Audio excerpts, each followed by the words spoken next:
Hello students, आज हम पढ़ेंगे हिस्ट्री का चैप्टर 1 और ये होगा 7th क्लास के लिए। हमने आधा चैप्टर पढ़ लिया था और हम अब उसके बाद पढ़ेंगे। ठीक, तो हमने क्या पढ़ा था? हमने पढ़ा था कि किस तरीके से जैसे जैसे समय बीता वैसे वैसे वहाँ पर परिवर्तन हुए। लेकिन अब हम पढ़ेंगे कि इन सालों में जो ये इतने साल बीते, इन सालों में क्या क्या परिवर्तन रहा। पहला परिवर्तन जो है, एक परिवर्तन के रूप में हम देखेंगे सोशल चेंज और पॉलिटिकल ग्रुप। सामाजिक और राजनीतिक ग्रुप बनने लगे। समाज में जब आप लोग रहते हैं तो 2, 4, 10 लोग मिलकर के एक ग्रुप बनाते हैं, एक दूसरे की सहायता के लिए या किसी एक प्रमुख उद्देश्य के लिए। तो 1000 से 2000 के बीच में किस तरीके से ये जो 2000 साल बीते हैं, इनमें किस तरीके से सामाजिक ग्रुप बने, उसके बारे में हम बात करेंगे। डिफरेंट मोमेंट में in this period new technologies made their appearance. अगर आप देखेंगे तो इन सालों में क्या हुआ कि हमेशा नई नई टेक्नोलॉजी आती रही। पुराने ज़माने में जो जिस प्रकार के घर होते थे, आज उस प्रकार के घर नहीं हैं।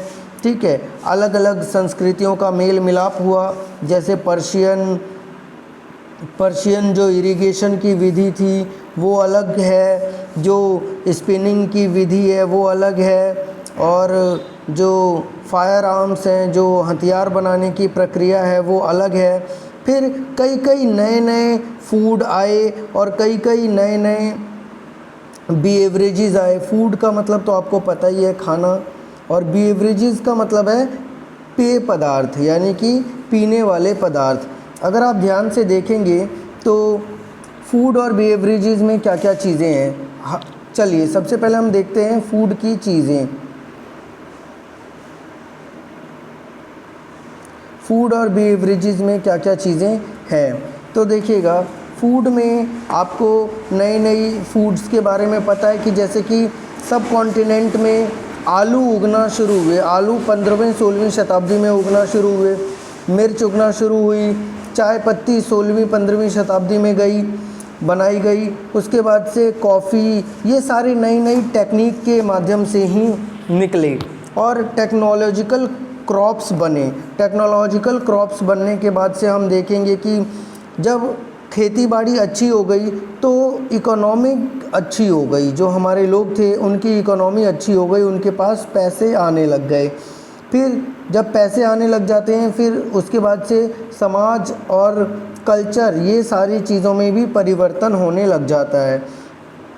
इस काल के दौरान पे ये सारे परिवर्तन हुए और ये सारे के सारे परिवर्तन जो थे एक ग्रेट मोबिलिटी की तरफ इशारा करते हैं। उस समय पर एक चीज़ होती थी जो राजपूत जो आज की डेट में कास्ट है, उसको उस समय पे राजा पुत्र कहा जाता था। राजा पुत्र मीन्स राजा का बेटा, यानी कि जो रूलर लोग होते थे उनका पुत्र, यानी कि the son of a ruler. Between 8th and 14th century, 8वीं शताब्दी से लेकर के 14वीं शताब्दी तक the term was applied generally to a group of warriors.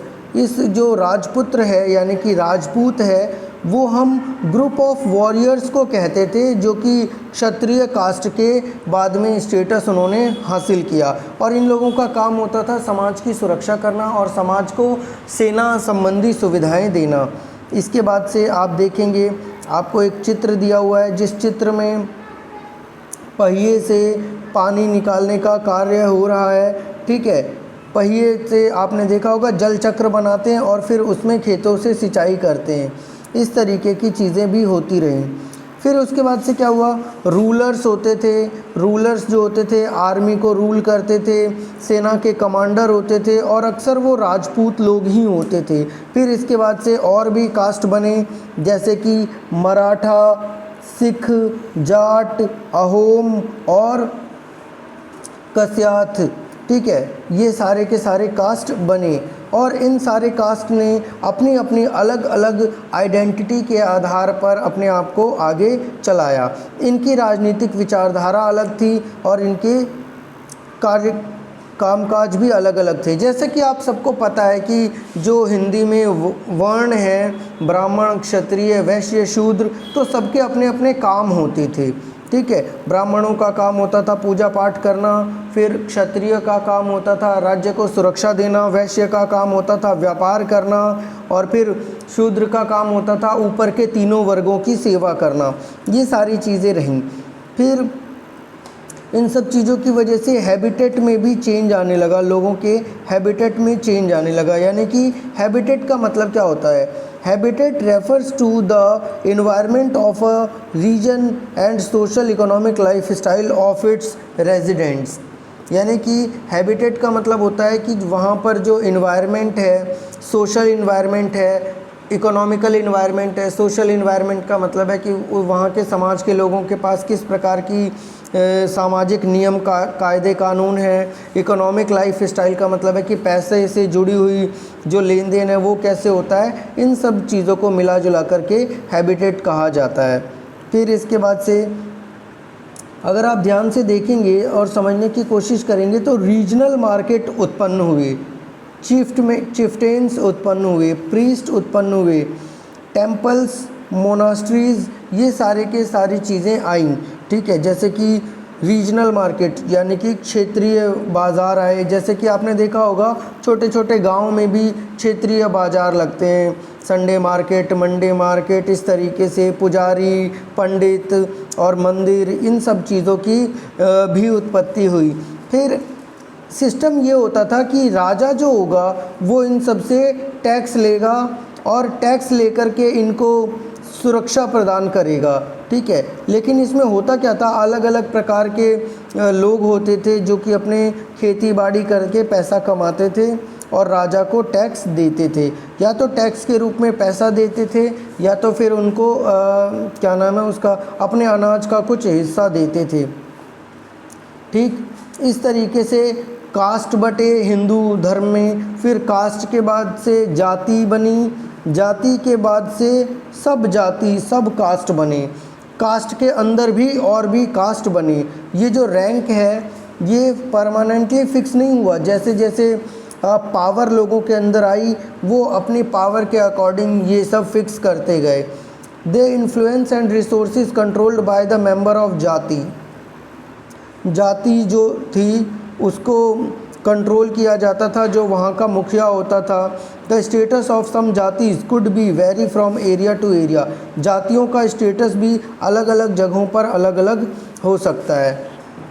आप देखेंगे कि बड़ी जाति के जो लोग होते हैं वो अक्सर गाँव पे रूल करते हैं। जैसे मुखिया, ठाकुर हम लोगों के यहाँ होते हैं, वो लोग रूल किया करते थे। और वैसे अगर देखें together they were only one small unit of a state. लेकिन अगर देखें कि एक बड़े राज्य में ठाकुर कितने हैं या फिर कोई और कास्ट के राजपूत कितने हैं, ये एक बड़े से राज्य का एक छोटा सा हिस्सा हुआ करते थे। ठीक है, लेकिन ये लोग रूल किया करते थे। फिर इसके बाद से हम बात करेंगे रीजन एंड एम्पायर। अलग अलग राज्यों में अलग अलग एम्पायर्स बने। जैसे कि large state like those of Chola वंश बना एक। फिर मुग़ल आए, फिर तुगलक आए। देखो, चोल वंश के बारे में हम चैप्टर 2 में पढ़ेंगे, तुगलक के बारे में चैप्टर 3 में और मुग़ल के बारे में चैप्टर 4 में। ये सारे के सारे लोग रहे। सबसे पहले आप देखेंगे कि दिल्ली सल्तनत का गियासुद्दीन बलबान 1266 से लेकर के 1287 तक रहा। फिर उसके बाद से अलग अलग लोग रहे। ठीक है, और उन लोगों ने इन सब जगहों पर राज करा। यानी कि भारत के बड़े हिस्से पर इन लोगों का राज रहा। यानी कि मुग़लों से पहले तुर्कियों का राज था। तुर्की, जिसे आज की डेट में हम लोग टर्की कहते हैं, टर्की एक कंट्री है। फिर उसके बाद से उज़्बेकिस्तान के जो कुछ लीडर्स थे उनका राज रहा। फिर उसके बाद से मंगोलिय लोगों का राज रहा, मंगोलियन लोगों का राज रहा हमारे ऊपर। ठीक है, इस तरीके से अब आप ये देखो, नाम से ही समझ सकते हो गियासुद्दीन बलबान। सीधे सीधे पता चलता है कि ये एक मुस्लिम धर्म का कोई शासक रहा होगा, ठीक है। और ये 1266 में था, और उससे पहले से भी और भी मुग़लों के शासन रहे थे, जैसे कि कुतुबुद्दीन ऐबक, और जैसे कुतुब मीनार बनाने वाले कुतुबुद्दीन ऐबक, इस तरीके के और भी राजा महाराजा थे, मोहम्मद बिन तुगलक, ये सारे, ठीक। अब आपको कुछ चित्र दिखाई दे रहे हैं, ये मैप है, और इस मैप के अकॉर्डिंग आपको कुछ चित्र दिखाई देंगे। जैसे कि सबसे पहले है हमारे पास नंबर वन है स्विस्टियन। स्विस्टियन में क्या है आपको दिखाई देगा आपके बुक में, स्विस्टियन ये रहा। फिर उसके बाद से उल्च, मुल्तान, कालानासुर, लाहौर, समाना, सरस्वती, हांसी, दिल्ली, बिहार, और ये अलग अलग, ये जो हैं ये पूरे के पूरे एक पूरा भारत है ये। और इस भारत के अलग अलग हिस्सों में अलग अलग जगहों को उस ज़माने में क्या क्या कहा जाता था, ये उनके नाम हैं, ठीक है। अब हम आगे बढ़ते हैं, ये आपको एक बार पढ़ना पड़ेगा, फिर इसके बाद से देखते हैं क्या होगा। इसके बाद से है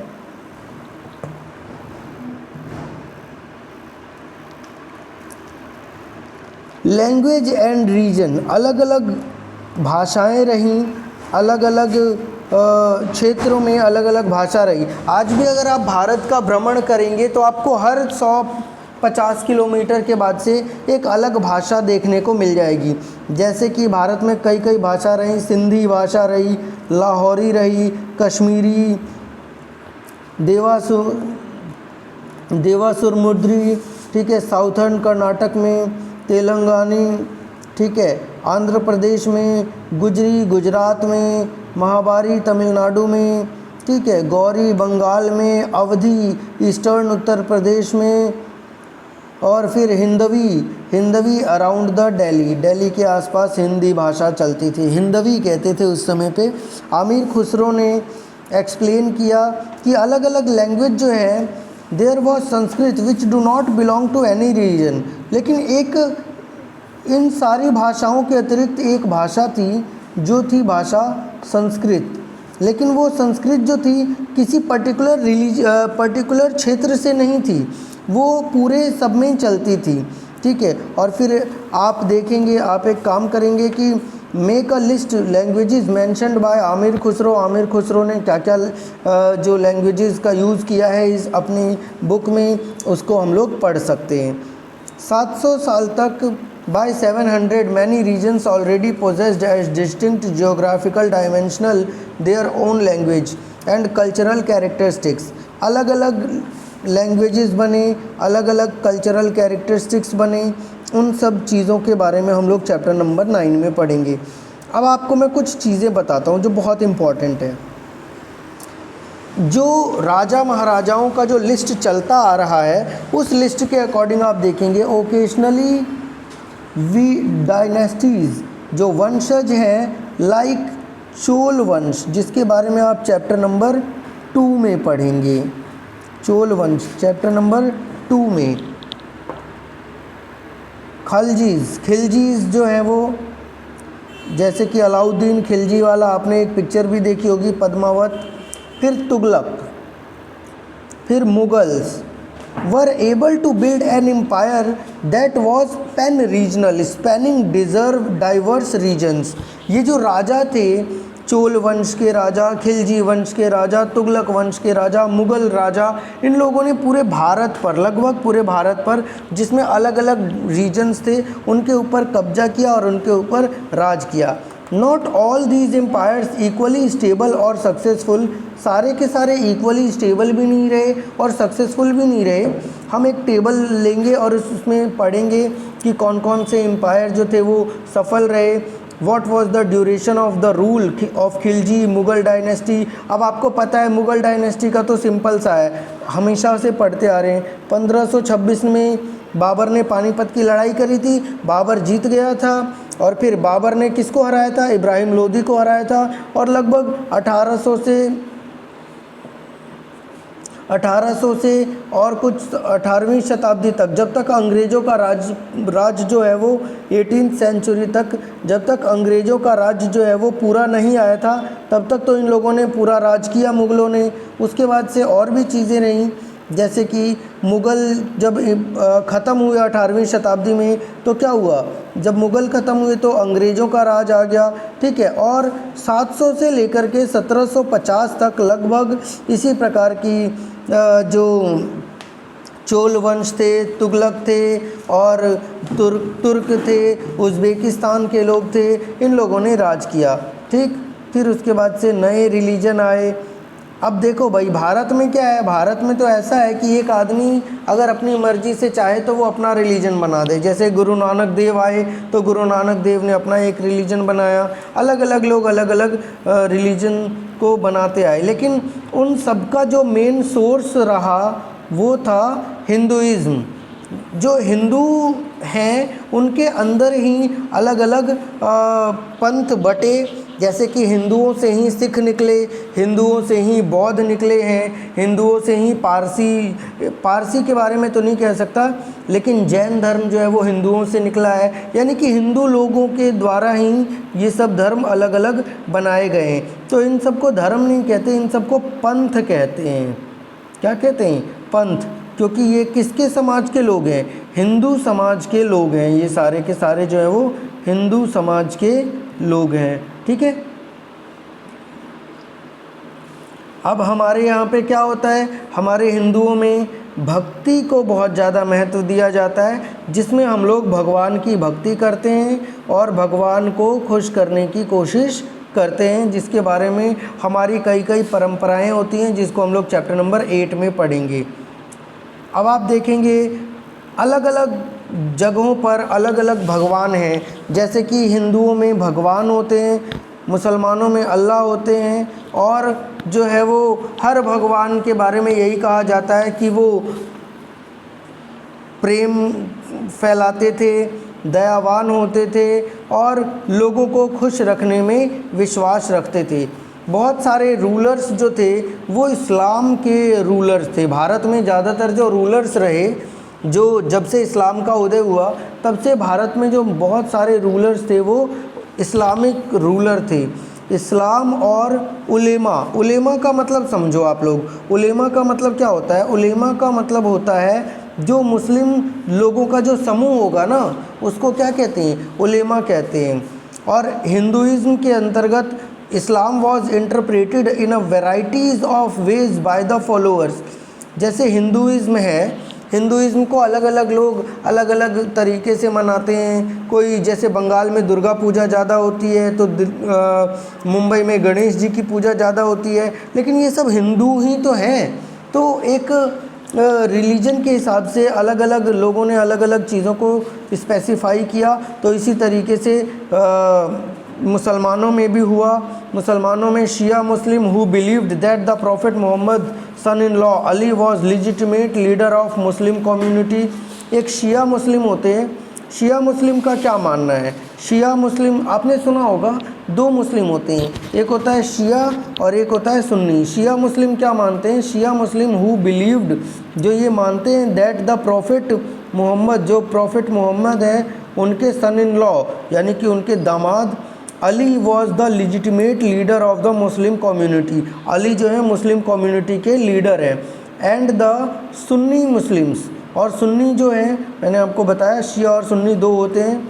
और जो सुन्नी मुस्लिम है, Sunni Muslims who accept the authority of the early leaders Khilji खलीफाज of the community and succeeding खलीफाज।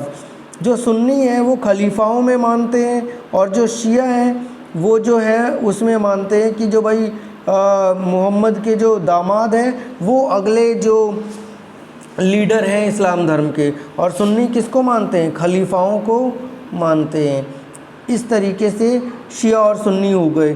There were other important different between various schools, और उनके अलग अलग और स्कूल हैं जिसको हम लोग हनाफी और शाफ़ी कहते हैं, मेनली इन इंडिया। शाफ़ी जो है वो इंडिया में है, और एक हनाफी है जिसको हम लोग थ्योरी मानते हैं मुस्लिम धर्म के लोगों की। अगर हम देखें तो अलग अलग धर्म के लोगों ने अलग अलग हिस्टोरिकल पीरियड के टाइम पर राज किया, तो उन्होंने अपने अपने अलग अलग कैलेंडर बनाए, ठीक है, और अलग अलग कैलेंडर बना करके उन्होंने अपने अपने धर्म को विकसित किया। अलग अलग कैरेक्टरिस्टिक्स होते हैं। और 19वीं शताब्दी के बीच में मध्य में अंग्रेज़ आए और अंग्रेज़ों ने हिंदू, मुस्लिम, ब्रिटिश, ये फिर जब अंग्रेज़ आए तो एक और धर्म आ गया और वो था क्या, क्रिश्चियनिटी धर्म। और फिर इसके बाद से और भी भारत में डाइवर्सिटी जो है वो बढ़ गई, ठीक है। तो ये जो डिवीज़न है ये किसको बढ़ाने लगी, सच अ डिवीज़न। अब भाई भारत में अलग अलग धर्म के लोग रहते हैं, हिंदू, मुस्लिम, सिख। अब मुस्लिमों का तो भाई 1300-1400 सालों से है, जब से इस्लाम का उदय हुआ। फिर जब ये अंग्रेज़ आए तो अंग्रेज़ों ने भी यहाँ पर क्रिश्चियन धर्म को बढ़ावा दिया और अलग अलग धर्मों के माध्यम से उन लोगों ने लोगों को धर्म में कन्वर्ट करना शुरू किया। शुरुआत में हंटिंग करना, शिकार करना, ये सारी चीज़ें जो है वो मानी गई। शिकार करना, खेती करना, गांव में रहना, ये सारी चीज़ें जो हैं वो एक इम्पॉर्टेंट प्रथा हुआ करती थी, ठीक।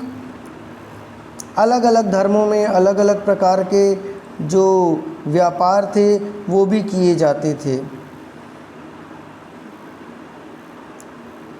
और इसमें इसी प्रकार की चीज़ें और भी दे रखी हैं जो कि आपको रीड करनी है, और रीड करने के बाद से आपके सामने ये चैप्टर जो होगा वो फिनिश हो जाएगा। लास्ट की कुछ लाइन्स हैं वो मैं आपको बता देता हूँ। Also whenever you can compare, जब भी आपको कंपेयर करना हो what you read in the book with what you read last year, look out for the changes. भाई बच्चों के लिए ये एक बहुत ही अच्छा टॉपिक रहेगा कि भाई आप इस साल क्या क्या पढ़ रहे हो और आपने पिछले साल हिस्ट्री में क्या क्या पढ़ा है, उन सब के चेंजेस को ऑब्ज़र्व करो ताकि आप जो है वो चेंजेस को महसूस कर सको, और ये जो चेंजेस होंगे ये आपके लिए पॉजिटिव चेंजेस होंगे, ठीक है स्टूडेंट्स। तो आप इसको समझेंगे और इसको करने की कोशिश करेंगे। Thank you students. अब आप इसको लाइक, शेयर और सब्सक्राइब ज़रूर करें। Thank you students.